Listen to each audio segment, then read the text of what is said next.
Hi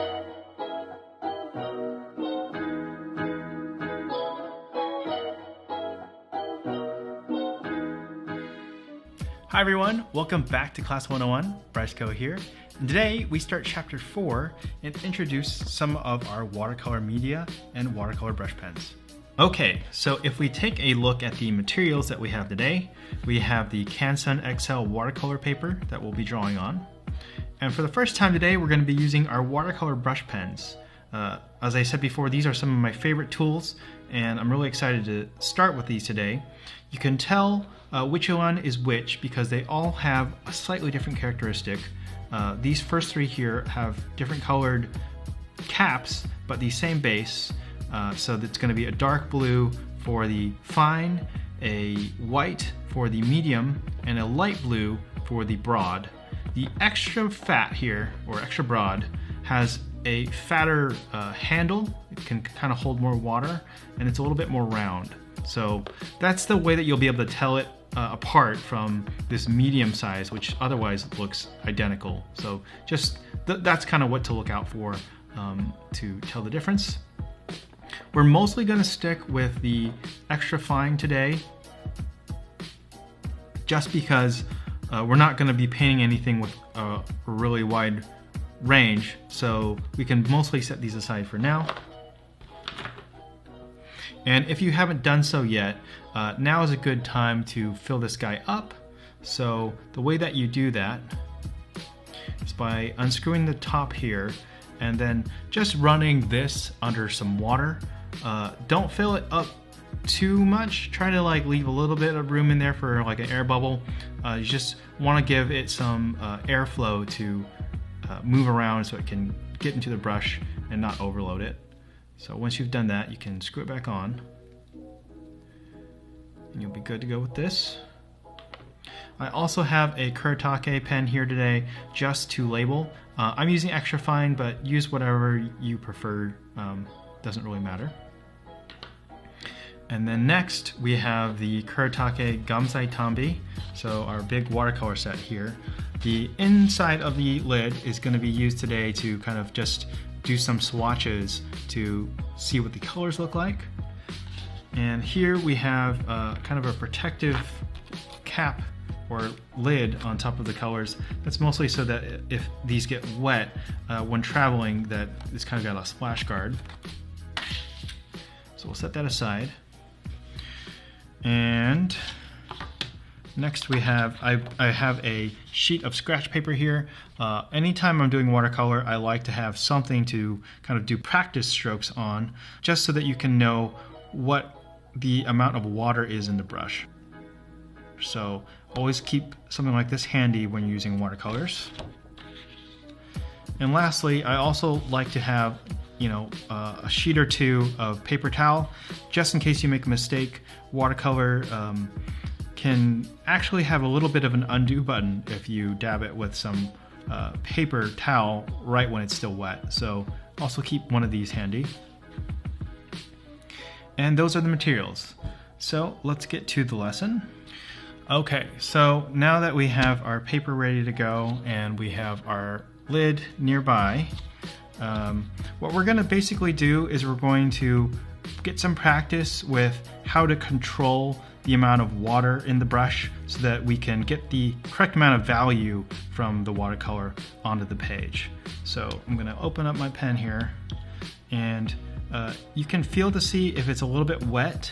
That will let you know that the water is flowing down into it. And if you just apply a little bit of pressure, don't try to squeeze it out like it's a water gun or something, but just a little bit, you can kind of feel the water getting onto your skin there, and then you know that it's got a good flow.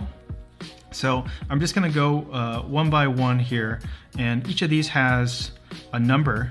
So start out with number 32. I think that's just labeled red. Yeah, if you look at the inside of your lid, that'll have the English name for each of the colors. So I'm going to start out with this one. And just going to lightly rub the tip of the brush on this watercolor. And you can see that the pigment gets loaded onto the brush. just by the color itself appearing on that tip.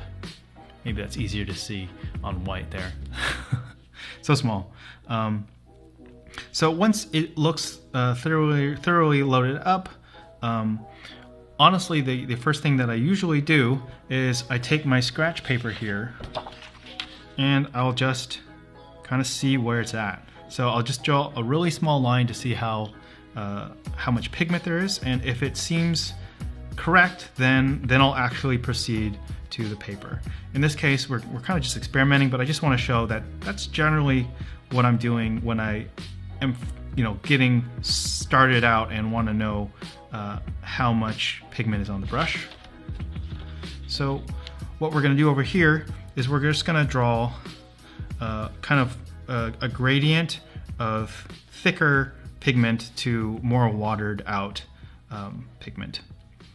So I'll demonstrate that here.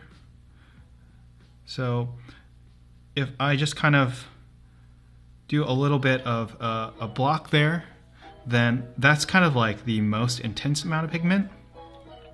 And as I continue to just, without even applying pressure, just keep, if I keep painting the watercolor on the page, we'll see that it gradually is going to get more and more diluted. And I'm just doing a bunch of small strokes to kind of like keep it all into the same shape, just to kind of gradually get that watercolor to fade out here. And because we loaded it with so much pigment, it's giving us a really long line here. But if you keep going indefinitely, it will eventually run out and turn to nothing. So this is just kind of showing that the flow of the water out of the brush pen itself will eventually dilute it till there's nothing, almost nothing left. So this is maybe a good demo of how to control the value. It's really just like the more you use this, the more you're eventually going to have to reload with more watercolor.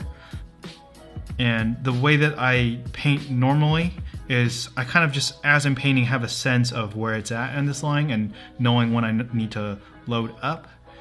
Right now we just want to get more practice with how that feels. So before we move on to the next color, because we kind of want to keep this page a little bit more, pristine, you can kind of just keep dabbing on your scratch paper until it completely runs out. See how I have no more pigment left in this. This is now pretty clear looking, and it's just water.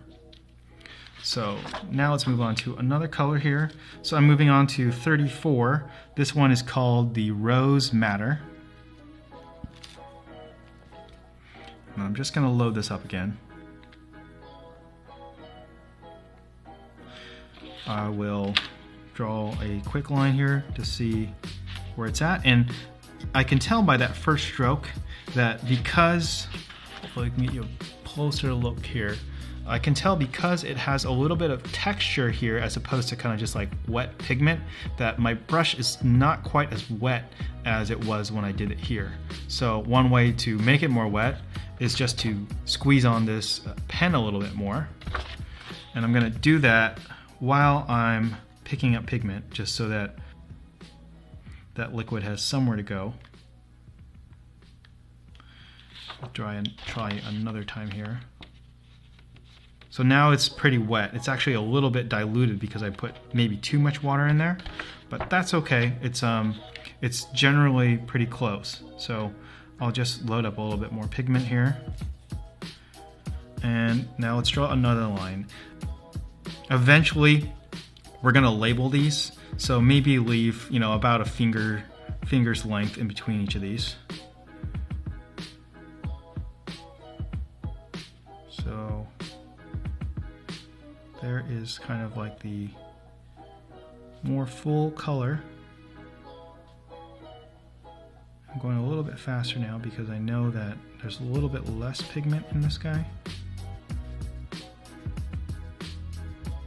just based off of how opaque the color is.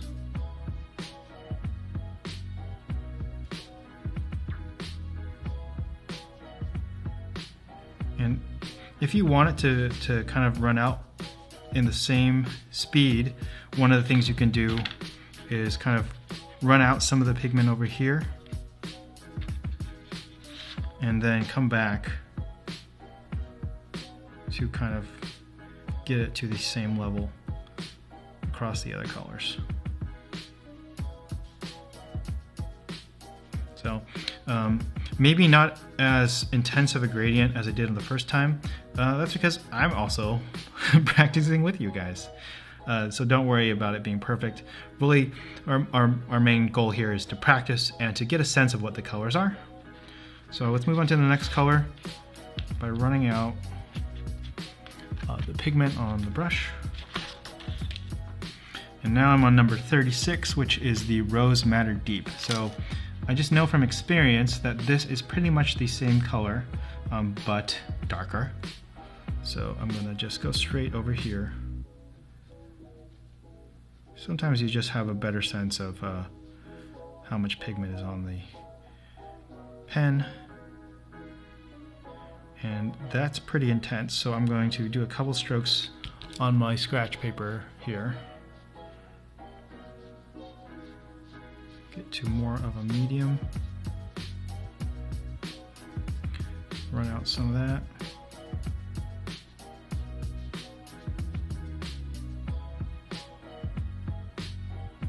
And now it's gradually getting lighter.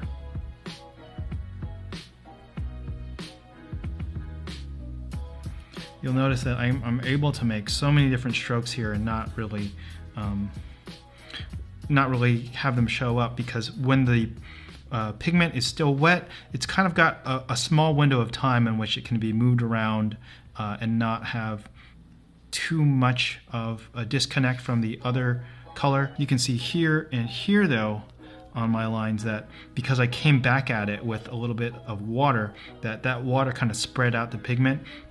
And if you can see real closely that the outline of my strokes, the outer edge is a little bit darker, and that's because the water was pushing that pigment outward. So that's what happens when you paint over a line multiple times, but it's generally still going to look correct as long as you do it within that short window of time you have at the start. All right, so moving on. Gonna go to the 31 Cadmium Scarlet. All right.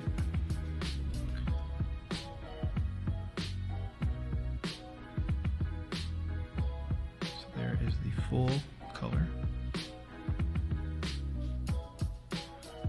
And I picked up a lot of pigment on that time, so I'm gonna let out some here.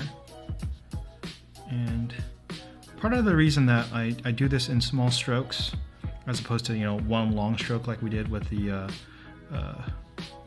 ink brush pens is because I'm giving it a longer period of time to run out the color to get like that smoother gradient that we're aiming for.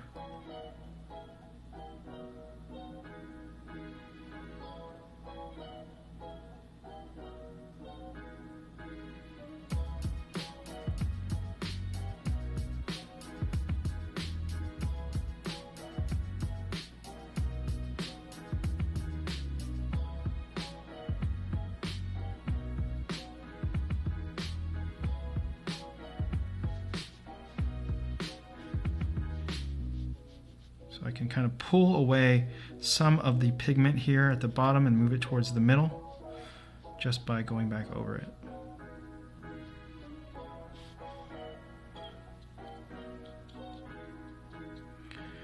All right, so now we're on number 43.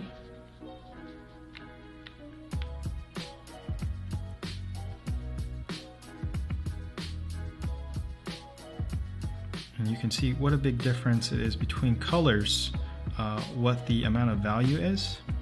And by value, I mean kind of how deep or intense the color is, how much it kind of could stand out if it were in black and white.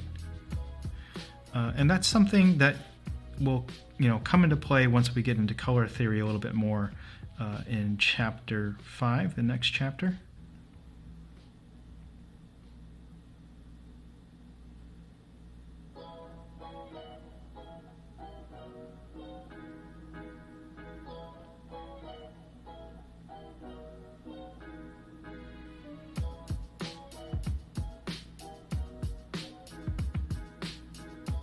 So because this color is harder for me to see, the end here looks a little bit more similar across because I couldn't really tell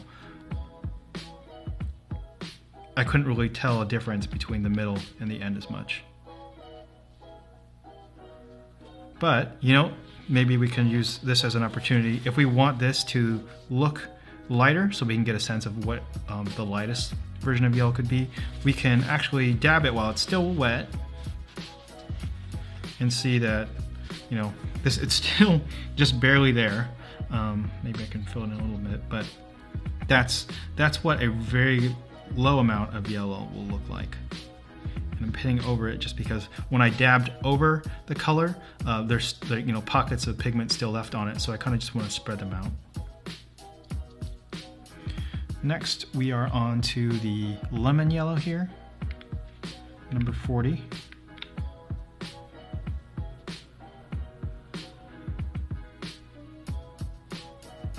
That is pretty difficult to make out as well because it's just so bright.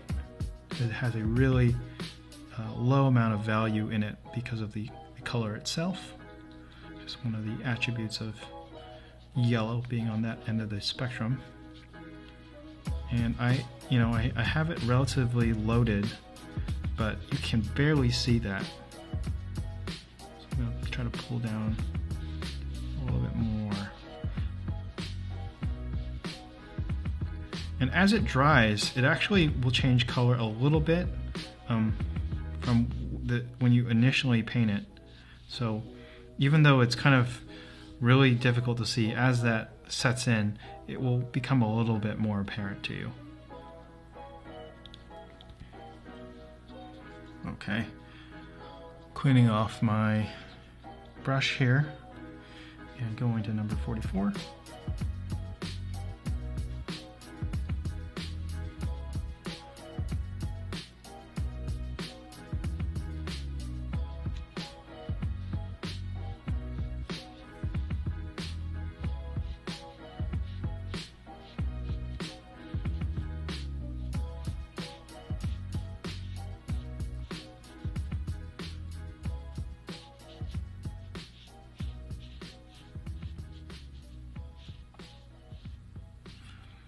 Hopefully you guys are just getting some good practice with the brush feel. Because after you do this with every single color, and now I'm on number 54 olive green, but after you do this with every color, you might just have a better sense of how much pigment is loaded onto the brush as you're painting it, and knowing when to adjust by kind of like, dabbing off to the side.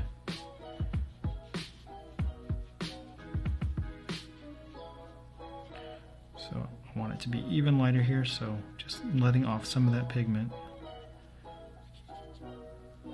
And at the end here, you can almost have a completely unloaded brush and then just pull down some of the color using the water in the brush itself. Right, on to number 51, which is the sap green light.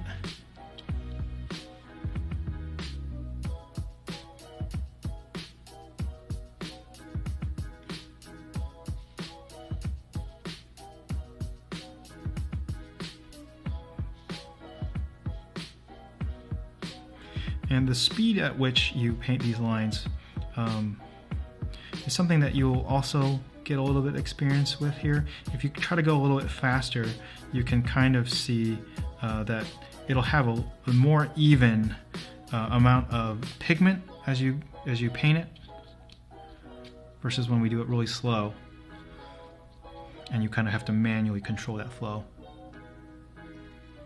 Next is number 53, sap green, normal sap green compared to the sap green light.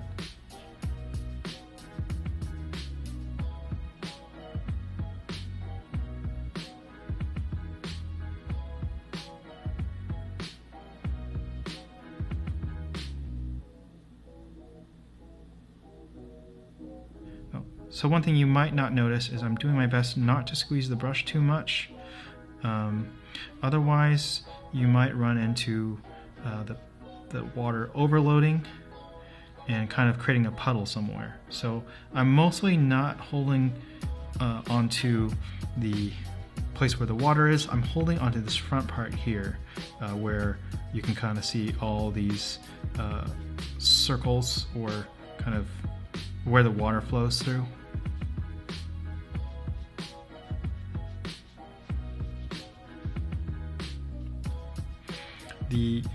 The water will come into the pen at a pretty good pace all by itself without applying any additional pressure. And now we're on to number 52, which has a lovely name, Hooker's Green. What does that mean? I don't know. Sorry, guys. So I started out with a drier amount of pigment there, but I just kept going until the brush kind of reloaded itself. So that's something to be aware of. The nature of this brush is that if you just kind of be patient with it, it will load in more water automatically. I want it to be a little bit light at the end, so dab it off.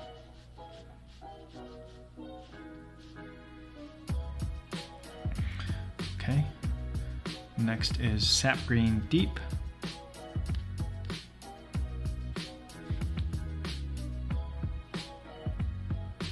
And so, yeah, so this is really dry right now. See that? And that's okay because that pigment is still really strong. It just doesn't have enough water on it. So as I kind of keep painting over it, it will blend in with that water. Still a little bit dry here. You can see that if I try to go all the way down like this, that it doesn't have enough water flow to match where I'm at. So I just kind of have to take my time and let the water flow out of the pen itself. The only time that I really apply pressure to get more water out of this guy is when I'm loading up the pen itself over here, and I just want to make sure that it's more diluted.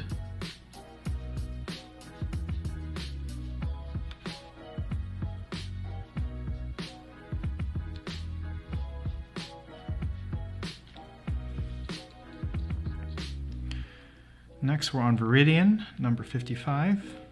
Oh, and you can see, I'm not sure how well you can see this, but I actually maybe squeezed on the brush a little bit too much and a bunch of water came flowing out. I mean, it's okay if it's over here because the water will eventually evaporate and not cause any problem over here, but that's something to be aware of is, you don't want to squeeze on this too much because, especially when it's more loaded, that can kind of squirt out too much water, and you definitely don't want that to happen over here. When that happens over here, that's when you want to bust out the paper towel just to dab it up, and then kind of you'll have to use your brush to fix the mistake, to spread out whatever pigment got stuck on the page. Okay, so I'm going to test out, because it had too much pigment, I just want to see how much. See how like watery that looks compared to some of the more like opaque lines we were able to get earlier. That's just because there's a little bit too much liquid in there, and so to kind of fix that, I just will leave some of the water over there and load up in a more dry part of the color. And before I go on the page, I will like to kind of test out where it is. So that's still pretty watery. So I'm just going to load it on the side here where there's less water, and then I'll go for it. So now that's a deeper color, which is what I want at the top here.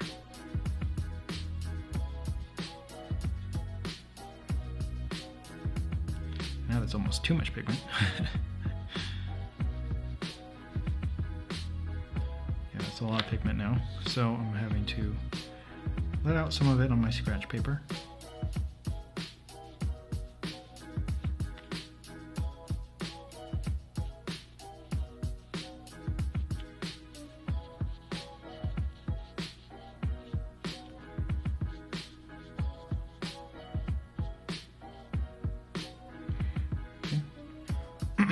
All right, so next, number 57.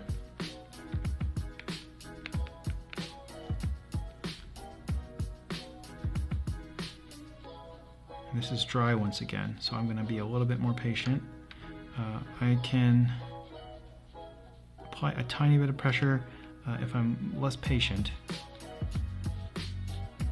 And because I did, now the water is flowing out quite a bit. Quickly with that because this is a really intense pigment. So I'm going to take off most of the pigment on my brush because I know there's some on the page. And I'll just spread out the amount of pigment on the page to get to my final result. Alright, so now moving on to number 50, Malachite here. This is one of my favorite colors because it's really useful for highlights. And one of the things that you'll learn about Japanese watercolors versus Western brands is that they can be a bit more opaque. They're kind of like an in-between of gouache, which is extremely opaque, and traditional watercolors, which are a lot more transparent. So if you paint using some of these colors, they're going to have different characteristics, kind of like the actually there's not an exact trend, so you kind of need to figure it out through experience, but the Malachite, I'll let you know, is one where you can paint it over other colors and it will sit on top as opposed to blending in exactly. So same with the next color we're going to use, the Ultramarine Pale.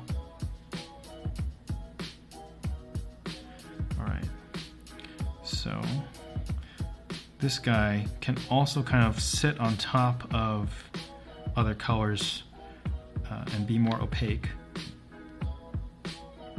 It can also kind of sit on top of ink as well. It won't completely cover up ink, but you'll just notice that it will kind of occlude or make the ink lines a little bit more cloudy.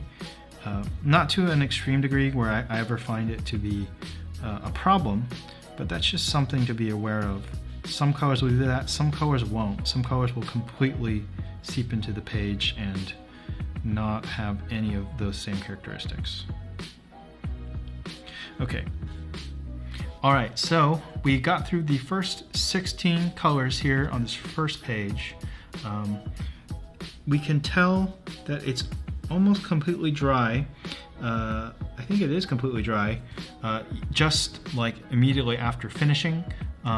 That's one of the main reasons I like to use the watercolor brush pens, is they're going to meter out the amount of water that you put on a page to somewhat protect you against having it be too wet. Obviously, immediately after you put it down, it's still going to be able to be moved around and smudge or get on your hands, but they kind of dry a little bit more quickly if you just use the natural pacing of gravity pushing water out of the pen and onto the page. So this is pretty much dry, and now let's move on to the rest of the colors. And next is the Ultramarine. So loading that up.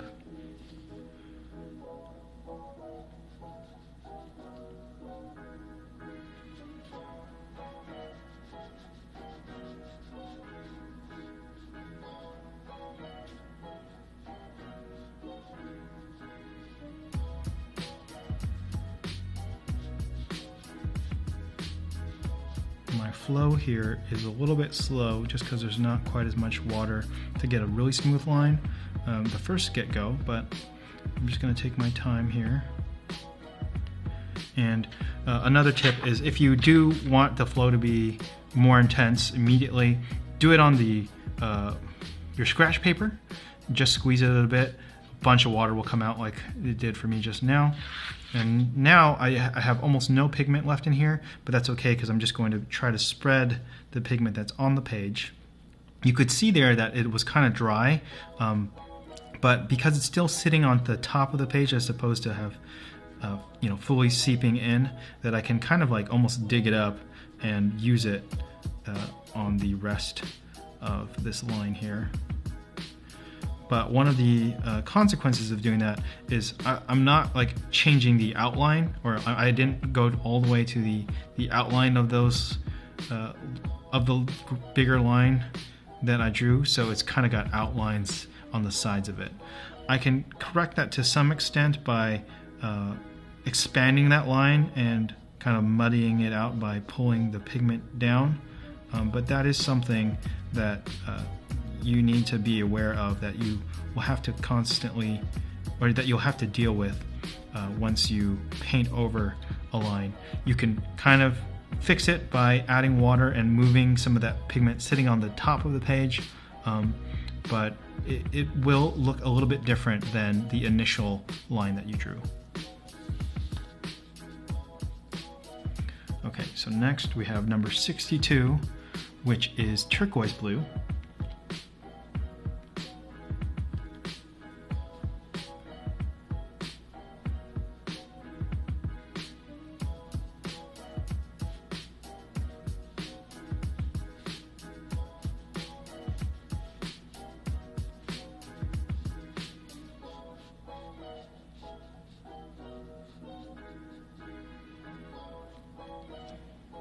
Number 67, which is indigo here.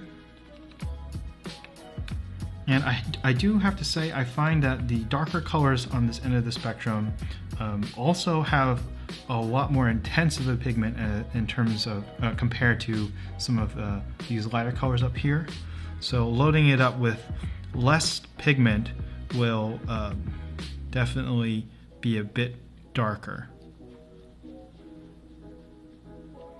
And I'm pretty dry here, so I'm just going to kind of keep going over that same line until I have the amount of water I want. And now it's flowing good. But maybe too much pigment still, so I'm going to release some of it.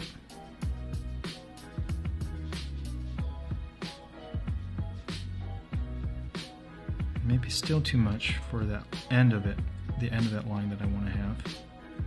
One of the things you might also notice when you're using these pens is that it does matter which side of the pen you use sometimes, as in one half of the tip might be loaded with pigment and then the other half might not. So occasionally, if you're not like, rotating it around, which maybe is something that might happen naturally sometimes, but that you'll have one side be clean and then you might use the pen in a different angle and you might get a bit more pigment than you anticipated.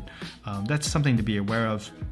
It's not a huge factor, to be honest, but it does occasionally affect the lines you draw.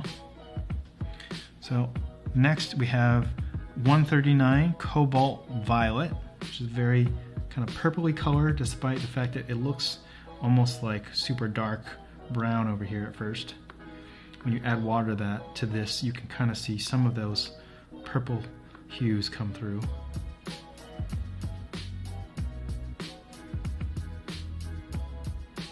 Pretty dry at the start here.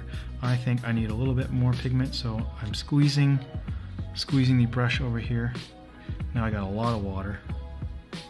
So a lot of water sometimes means you got to go faster.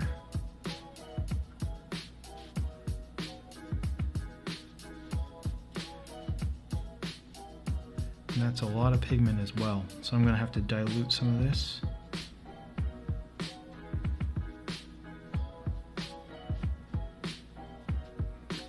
Still too much pigment, so I'm diluting it again. Now I finally have the correct amount of just water and pigment balance to get the gradient line that I want.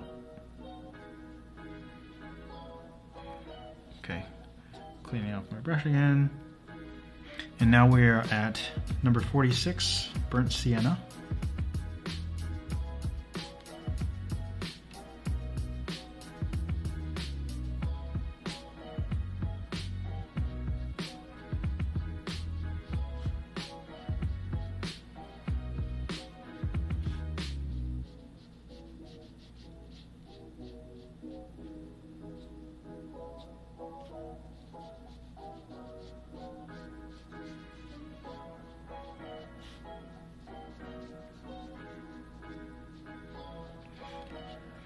So next we are on number 47, which is Raw Umber Deep. Kind of a dark brown. And one of the things I want to mention about coloring watercolor now is that, you know, it's definitely best to have a piece of scratch paper to test out your lines and to kind of adjust your water flow to have it be correct before having to put it on the page and you know, messing up or getting the incorrect value that you were looking for. But you know, sometimes you don't have a piece of scratch paper. A lot of times I do, well, I used to do figure drawing before coronavirus, and I would just, you know, have to kind of live with what was on the pen, whatever amount of pigment was loaded on the pen.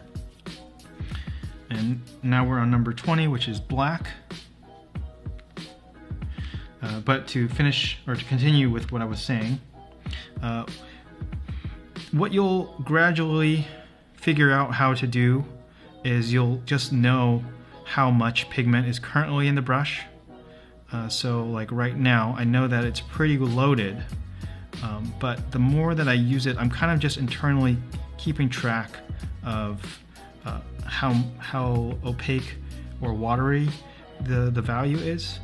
And so what I'll do is, like, when it's in kind of like a middle ground here, I'll just focus my attention on rendering a part of the image I'm drawing that I know is going to appropriately use a more medium tone.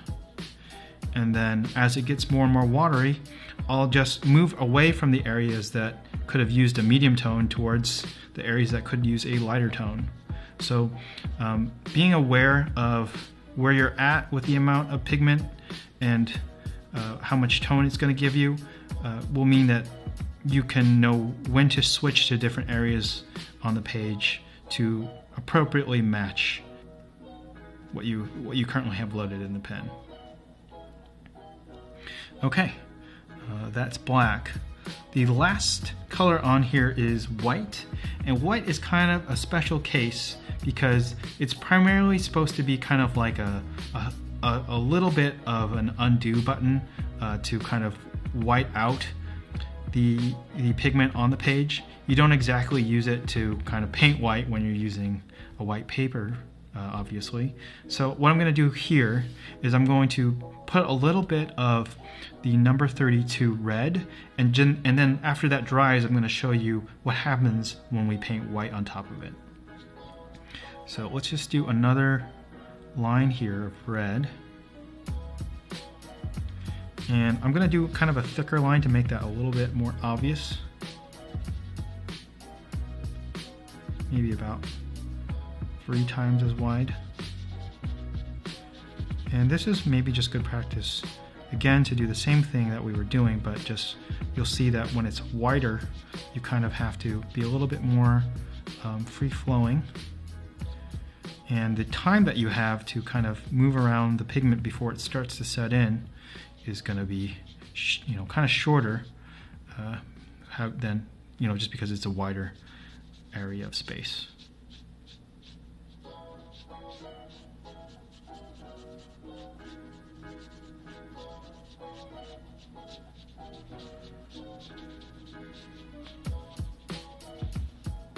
So next, while we're waiting for this to dry, I want to show you what happens when it's too wet and when you try to mix colors with that.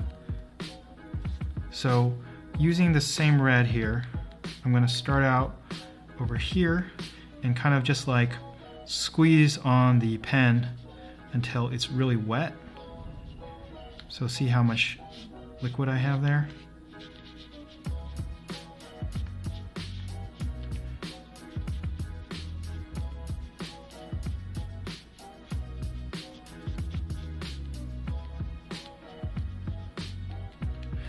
And if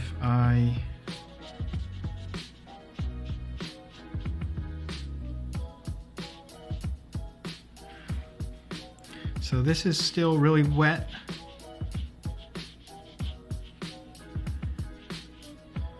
And if I'm not patient and I don't let this kind of rest, and I come at this with another color, I'm gonna do number 64, just because I know ultramarine blue is gonna be a very different color. Then what'll happen is this right here, which is called wet on wet, and the pigment is actually moving through the water that's sitting on the top of the page. And that can have a really cool effect, but only if that's what only if that's what you wanted. So that's something just to be aware of, that waiting, you can almost see here that there's a very kind of thin line of water that it traveled along. It didn't kind of uniformly travel along the line I drew. It traveled along the amount of water that was sitting at the top. Versus, let's just do a line of blue down here. And because I didn't overload the brush, this is going to dry a bit faster. I'm definitely not going to add any water here to definitely going to not add any extra water, just so that this dries more quickly. I'm going to also remove some of the water from my brush by dabbing my scratch paper.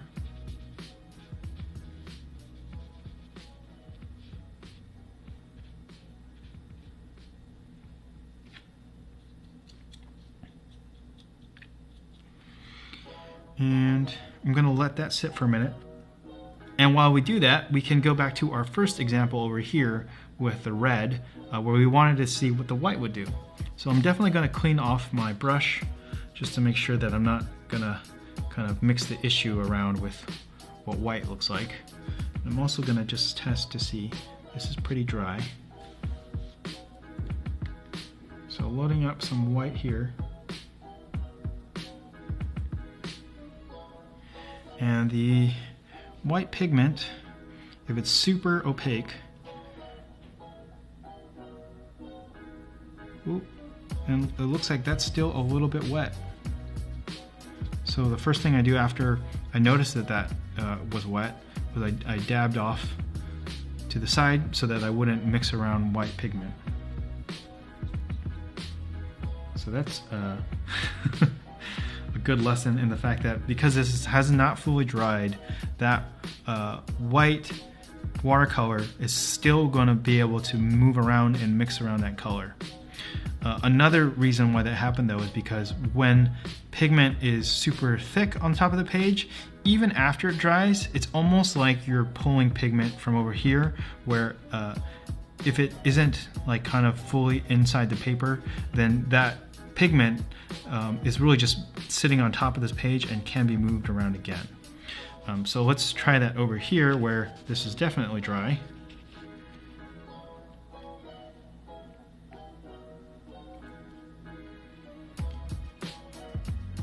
And you can see that the white watercolor can be used to dull the color of whatever you painted underneath it.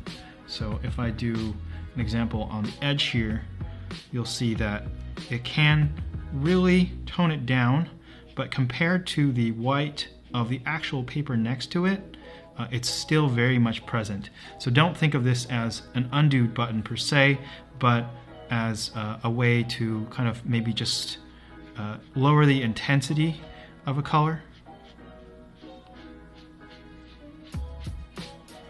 And then as we get up here, I think the same problem is going to arise where I'm going to start mixing the red that's so intense and thick on the page that it will kind of reactivate it and allow me to move around the red pigment. See, this is the extra amount of pigment that was sitting there that's now kind of like a pink color because it's blended with some of the white that I had. So I will just show what I would do if I made that kind of mistake in a real painting and I pulled some thick pigment around. Diluting it outwards might be one way to deal with it, but another way to deal with it would be to get out my paper towel. And so what I can try to do immediately is just dabbing it out like that to kind of remove most of the pigment that was there, but you'll see that I still kind of have the outline of where my paint stroke was. One way to deal with that is to actually get it wet again, like so, to kind of lift it out of the paper, and then you can lift it off with the paper towel almost completely there. So that's one way that you can use the paper towel to fix mistakes in conjunction with adding more water to lift it from whatever you're trying to paint. Okay, so now back to this last line here. I just want to show the difference between kind of a wet on wet situation and a situation where we kind of allowed it to dry a bit more, and now we're going to paint a red layer on top of this.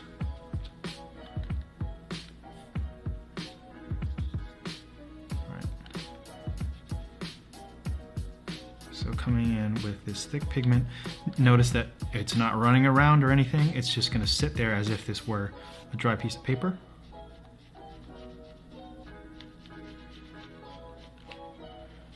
And generally going to try to be doing like a gradient like one of these lines. So I'm going to ease out the amount of pigment I'm putting in and just have water.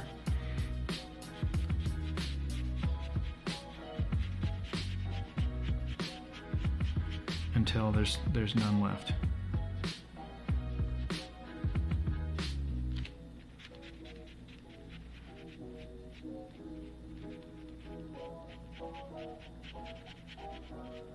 And you can see that because this pigment isn't fully dry, I'm able to move around some of the blue, and it's going to kind of stick to the outline, the outer edge of what I paint, unless I decide to kind of blow it out and dilute that buildup of color.